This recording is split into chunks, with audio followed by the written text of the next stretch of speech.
The vampires have been chilling in their coffins for a couple of years now, but it looks like enough people are eating unseasoned food these days to wake them up. No garlic worries for these pointy-toothed killers. In case you're confused by this genius video intro, there's a new Castlevania series coming to Netflix, and it looks dark, personal, and brutal.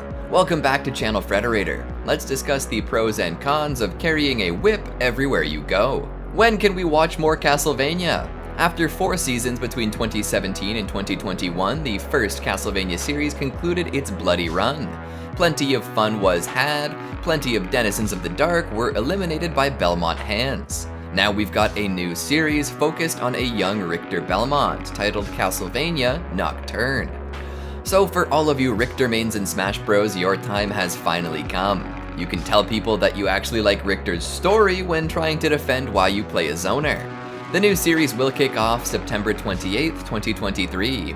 The previous Castlevania had seasons that ranged from 4 to 10 episodes, so let's hope they stick with the higher number. To tell a story like this, they'll probably need the extra time anyway. What will Nocturne be about? Castlevania Nocturne seems to be shaping up as a story about revenge. The trailer kicks off with a female Belmont kicking vampire ass only to have her life cut short by a mysterious bloodsucker in purple. Her son, Richter, witnesses this and is promised death as well, but later. This moment becomes a defining one in young Richter's life, as he grows into a young man with a penchant for vampire killing and whip-whipping. The story appears to be set against the backdrop of the French Revolution, with guillotines and tricolored flags abound.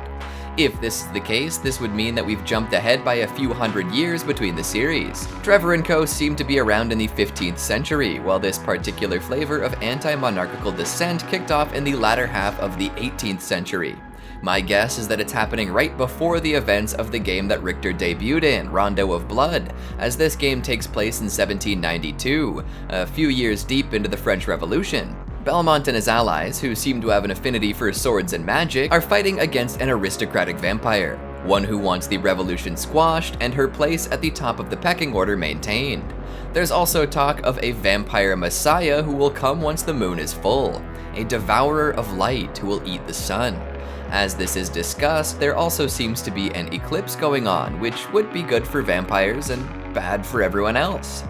Who is making Castlevania Nocturne? Project 51 Productions is back in the driver's seat here, so you can expect the same kind of quality that we got from the first Castlevania series. This time around, Kevin Coldy will be the showrunner. He's known for his work on the previous Castlevania, as well as less bloody animated ventures like Adventure Time and Bee and Puppycat.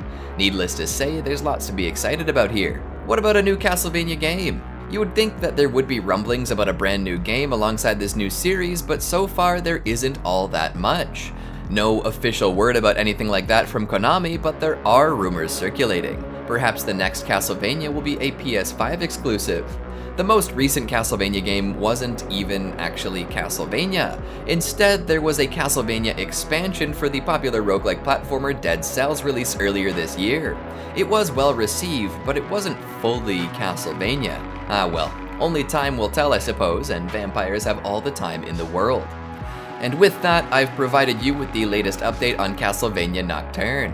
Are you excited for a Richter Belmont origin story? Do you cheer for the humans or for the vampires? Would you rather get a new Castlevania game? Let us know down in the comments and subscribe for more news like this. And remember, Frederator loves you.